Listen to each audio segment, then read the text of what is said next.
Friends, कैसे हैं आप सभी। आशा है आप सभी बिल्कुल ठीक होंगे। तो फ्रेंड्स, हमारी अवसर सीरीज चल रही थी जिसमें का आज ये हमारा प्रैक्टिस सेट 5 है। इससे पहले फ्रेंड्स हम सभी ने 4 प्रैक्टिस सेट सॉल्व कर लिया है। ये हमारा आज का 5वां प्रैक्टिस सेट है। अगर आप सभी वो 4 प्रैक्टिस सेट नहीं सॉल्व किए हैं तो वो भी आप सभी देख लें, क्योंकि दोस्तों यहाँ पर जितने भी क्वेश्चन कराए जा रहे हैं सभी इंपॉर्टेंट क्वेश्चन है। ये एग्जाम में पूछे गए हैं और दोबारा इन्हें पूछे जाने की संभावना है। और दोस्तों यहाँ पर हर सब्जेक्ट से क्वेश्चन लिया गया है प्रैक्टिस सेट में। करंट अफेयर हो, इकोनॉमिक्स हो, या दोस्तों पॉलिटी हो, जियोग्राफी हो, हिस्ट्री हो, ऐसे दोस्तों जितने भी सब्जेक्ट से जीके जीएस से क्वेश्चन बनते हैं आपके एग्जाम में, सभी सब्जेक्ट के यहाँ पर क्वेश्चन लिए गए हैं। चलिए पढ़ना शुरू करते हैं अब। सिकंदर के आक्रमण के समय उत्तर भारत का पर निम्नलिखित राजवंशों में से किस एक का शासन था। सिकंदर के आक्रमण के समय उत्तर भारत पर निम्नलिखित राजवंशों में से किस एक का शासन था। तो राइट आंसर नंदवंश। नंदवंश का ही दोस्तों शासन था। नंदवंश किस में आता था? तो दोस्तों मगध में आता था। मगध में अगर आपसे पूछा जाए कि मगध में राजवंशों के उदय होने का क्रम कौन सा है, तो हर्यक वंश है दोस्तों, शिशुनाग वंश है, नंदवंश है, फिर उसके बाद मौर्य वंश है। ये भी आप याद रखिएगा, यहाँ से भी दोस्तों ऐसे क्वेश्चन पूछा जाता है। आगे देखते हैं। सुम्मिलित कीजिए। दोस्तों आप भी देखिए, अगर आप भी प्रैक्टिस सेट पिछला किए होंगे तो आप भी देखते होंगे कि हर प्रैक्टिस सेट में ऐसा क्वेश्चन जरूर ही आता है, क्योंकि दोस्तों ऐसा क्वेश्चन एग्जाम में बार बार पूछा जा रहा है, इसलिए इस प्रकार का आप सभी को क्वेश्चन दिया जा रहा है, ताकि आप सभी ये इस प्रकार के क्वेश्चन को करने में कोई दिक्कत आप सभी को ना हो।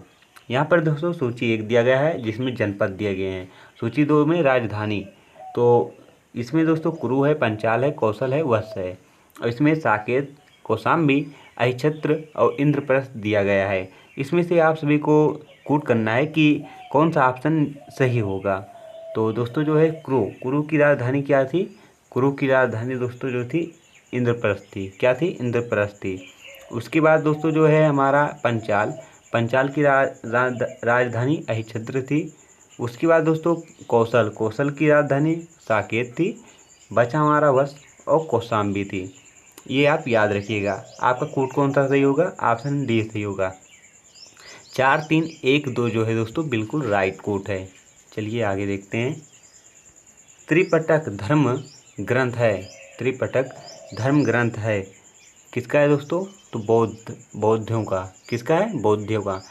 यहाँ से भी क्वेश्चन पूछा जाता है। और आप सभी से पूछा जाए कि बौद्ध धर्म के संस्थापक कौन थे, तो गौतम बुद्ध जी थे। ये भी आप याद रखिएगा। चलिए आगे देखते हैं। श्रीलंका पर विजय प्राप्त करने वाला चोल वंश का सबसे प्रतापी राजा था। श्रीलंका पर विजय प्राप्त करने वाला सबसे प्रतापी राजा था, तो कौन था दोस्तों? राजेंद्र फर्स्ट। कौन था? राजेंद्र फर्स्ट। ऑप्शन बी बिल्कुल हमारा राइट होगा। चलिए आगे देखते हैं। विरूपाक्ष मंदिर का निर्माण किसने कराया था? विरूपाक्ष मंदिर का निर्माण किसने कराया था? चालुक्य ने, पल्लव ने, वाकाटक ने, सातवाहन ने। तो इसका राइट आंसर दोस्तों होगा ऑप्शन हमारा ए होगा, चालुक्य ने कराया था। किसने? चालुक्य ने। आगे देखते हैं। होयसल की राजधानी का नाम क्या है? होयसल की राजधानी का नाम क्या है? तो इसका राइट आंसर दोस्तों जो है ऑप्शन हमारा सी होगा, द्वार समुद्र। क्या? द्वार समुद्र। अगर आपसे इसे पूछा जाए कि नंदवंश की मगध की राजधानी क्या थी, तो पाटलिपुत्र थी। ये भी आप याद रखिएगा। आगे। मितविलास प्रसन्न नाटक का रचयिता था। मितविलास प्रसन्न नाटक का रचयिता था महेंद्र वर्मन फर्स्ट, नरसिंह वर्मन फर्स्ट, या महेंद्र वर्मन सेकेंड, नरसिंह वर्मन सेकेंड। तो इसमें आप सभी को चुनना है कि ऑप्शन कौन सा आपका सही होगा। तो इसका राइट आंसर दोस्तों जो है ऑप्शन हमारा ए बिल्कुल राइट है। महेंद्र वर्मन फर्स्ट जो है वो मितविलास प्रसन्न नाटक का रचयिता है। आगे देखते हैं। आधुनिक भारत का प्रथम राष्ट्रवादी कवि किसे माना जाता है? आधुनिक भारत का प्रथम राष्ट्रवादी कवि किसे माना जाता है? यहाँ पर आप सभी को ऑप्शन दिया गया है। ऑप्शन में आप सभी को चूज करना है कौन सा ऑप्शन ठीक होगा। तो राइट ऑप्शन दोस्तों ऑप्शन ए होगा, डेरोजियो। डेरोजियो जो है आधुनिक भारत का प्रथम राष्ट्रवादी कवि माना जाता है। आगे देखते हैं, आनंद मठ के लेखक कौन है? आनंद मठ के लेखक कौन है? तो इसका राइट आंसर ऑप्शन हमारा बी है, बंकिम चंद्र चटर्जी जो हैं आनंद मठ के लेखक हैं, ये भी आप याद रखिएगा। चलिए आगे देखते हैं, संविधान के उल्लंघन के लिए राष्ट्रपति के विरुद्ध महाभियोग कार्यवाही किस में शुरू की जा सकती है? संविधान के विरुद्ध जो है दोस्तों, अगर संविधान का उल्लंघन राष्ट्रपति जी करते हैं तो उसके विरुद्ध जो है, उनके विरुद्ध जो महाभियोग लाया जाता है वो किस में शुरू किया जा सकता है? लोकसभा में, राज्यसभा में, संसद के किसी भी सदन में, उच्चतम न्यायालय में। तो इसका राइट आंसर दोस्तों जो होगा, ऑप्शन दोस्तों हमारा जो होगा सी होगा, संसद के किसी भी सदन में। आप चाहे लोकसभा में पेश कर सकते हैं या फिर राज्यसभा में, किसी भी में पेश कर सकते हैं। चलिए आगे देखते हैं, स्वतंत्र भारत के प्रथम गृह मंत्री कौन थे? स्वतंत्र भारत के प्रथम गृह मंत्री कौन थे?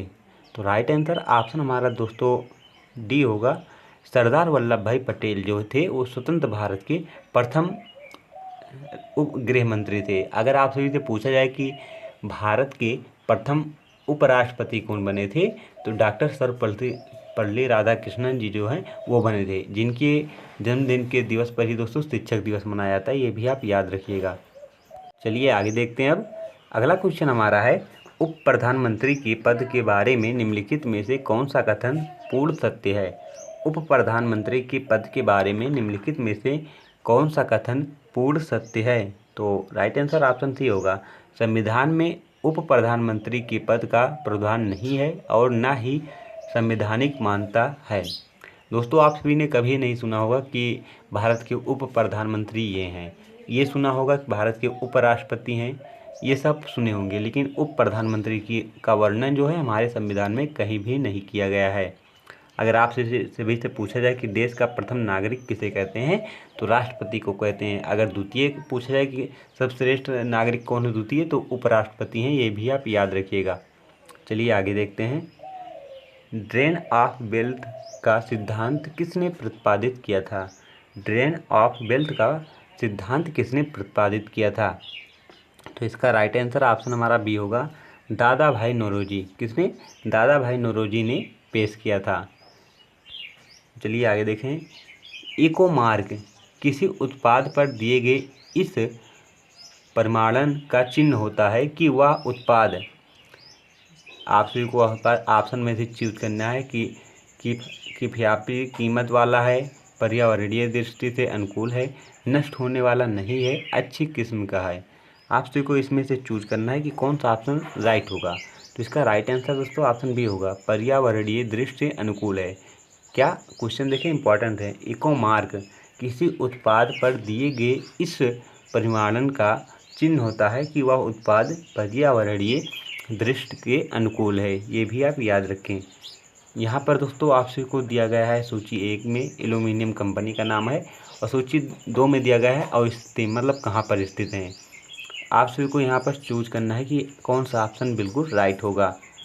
तो आप सभी यहाँ पर देख सकते हैं नीचे कोड भी दिया गया है, तो इसका राइट कोड कौन सा होगा? ऑप्शन बी वाला दोस्तों कोड बिल्कुल राइट होगा। कौन सा?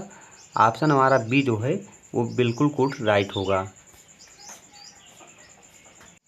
तो दोस्तों यहाँ पर जो दिया गया है बाल्को का राइट आंसर क्या होगा? बाल्को का ऑप्शन बी, कोरबा जो है बिल्कुल राइट नेम है।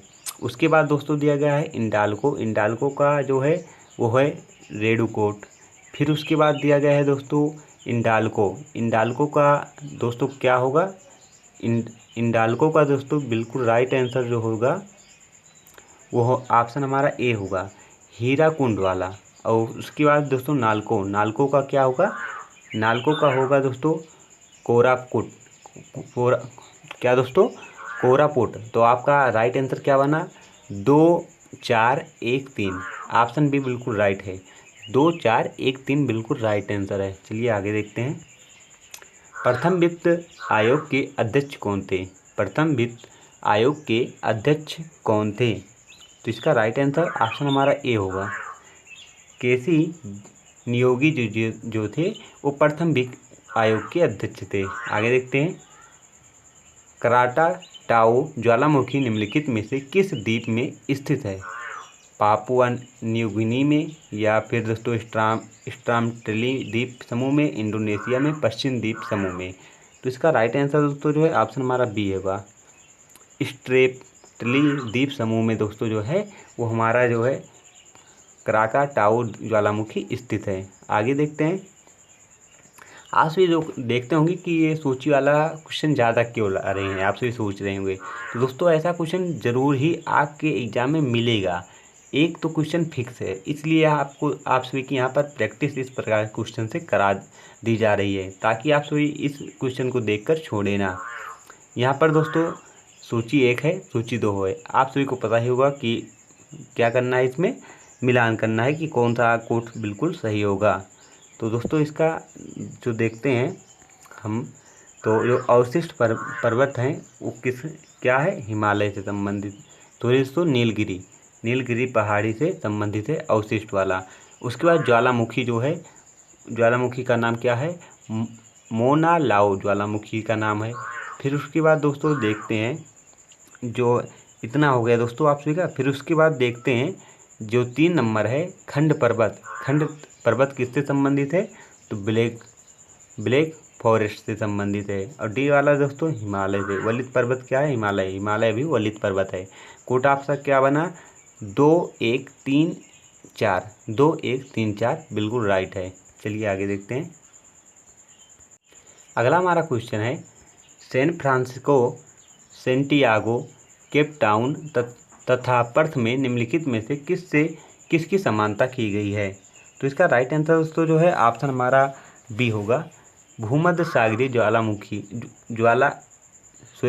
भूमध्य सागरीय जलवायु से इसकी तुलना की गई है। आगे, शंकुधारी या कोणधारी वन किस प्राकृतिक प्रदेश में मिलते हैं? तो इसका राइट आंसर दोस्तों जो है ऑप्शन हमारा सी होगा।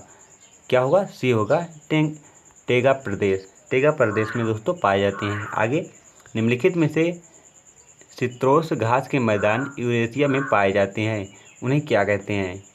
जो दोस्तों यूरेशिया में पाए जाते हैं उनका नाम क्या है? तो उनका नाम क्या है दोस्तों, स्टेपिस उन्हें कहते हैं। इंपॉर्टेंट क्वेश्चन है, ऐसे क्वेश्चन पूछे जाते हैं। वायुदाब सबसे कम होता है किस समय होता है दोस्तों, ग्रीष्म ऋतु में। किस ऋतु में, ग्रीष्म ऋतु में। आगे देखते हैं। नीरी स्थित है, कहाँ पर स्थित है दोस्तों नीरी? नागपुर में। कहाँ पर है, नागपुर में स्थित है। अगला क्वेश्चन, ग्रीन मफलर संबंधित है मृदा प्रदूषण से, ध्वनि प्रदूषण से, वायु प्रदूषण से या जल प्रदूषण से। आप सबको इसमें बताना है कि ग्रीन मफलर जो है वो किससे संबंधित है। तो राइट आंसर ऑप्शन हमारा सी होगा, ध्वनि प्रदूषण से संबंधित है। क्वेश्चन नंबर 25 जो आज का हमारा लास्ट क्वेश्चन होगा दोस्तों ये, और नीचे जो क्वेश्चन है आप सभी कर सकते हैं। निम्नलिखित में से कौन एक विश्व का विशालतम परिस्थिति तंत्र है? आप सबको इसमें बताना है कि कौन सा ऑप्शन सही होगा। तो इसका राइट आंसर ऑप्शन हमारा ए होगा, समुद्र। चलिए इसे भी करा देते हैं, नहीं तो आप कहेंगे छोड़ दिए। निम्नलिखित युग्मों में से किन भौतिक राशियों के समान विमीय सूत्र नहीं है? आप सभी को इसमें बताना है कि जो भौतिक राशि नीचे दी गई हैं उनमें से किन 2 भौतिक राशियों की जो विमाएँ होती हैं वो समान नहीं है। तो इसका राइट आंसर ऑप्शन हमारा दोस्तों ए ही होगा। बल और दाब का जो है विमीय सूत्र समान नहीं है, बाकी आवेग जो है, संवेग है, इसका जो विमीय सूत्र बिल्कुल सेम होता है। कार्य एवं ऊर्जा का भी सेम होता है, भार एवं बल का भी सेम होता है, लेकिन दाब और बल का सेम नहीं होता है। आगे देखते हैं। वॉशिंग मशीन का सिद्धांत है। वॉशिंग मशीन का सिद्धांत क्या है? अपकेंद्रण है, अपोहन है, उत्क्रमण है या प्रसरण है, विसरण है? आप सभी को बताना है इसमें का राइट आंसर क्या होगा। तो दोस्तों अपकेंद्रण के सिद्धांत पर ही वॉशिंग मशीन कार्य करती है। आगे देखते हैं। चंद्रमा पर वायुमंडल नहीं होने का कारण क्या है? मोस्ट इंपॉर्टेंट क्वेश्चन है दोस्तों, ऐसे क्वेश्चन जरूर ही पूछे जाते हैं। चंद्रमा पर वायुमंडल नहीं होने का कारण क्या है? तो इसका राइट आंसर ऑप्शन डी होगा, इस पर गैस अणुओं का पलायन वेग उनके वर्ग माध्य मूल वेग से कम होता है। इसी कारण दोस्तों चंद्रमा पर वायुमंडलीय वायुमंडल नहीं पाया जाता है। वैसे भी आप ये दोस्तों सोचने वाला क्वेश्चन है कि आखिर चंद्रमा पर वायुमंडल क्यों नहीं है। तो इसका कारण क्या है, इस पर गैस अणुओं का पलायन वेग उनके वर्ग माध्यमूल वेग से कम होता है, इसी कारण वहाँ पर वायुमंडल नहीं पाया जाता है। तो दोस्तों आप सभी को वीडियो कैसा लगा कमेंट बॉक्स में ज़रूर बताइएगा। अगर आप सभी को वीडियो पसंद आए तो चैनल को सब्सक्राइब जरूर करें। Thank for watching this video.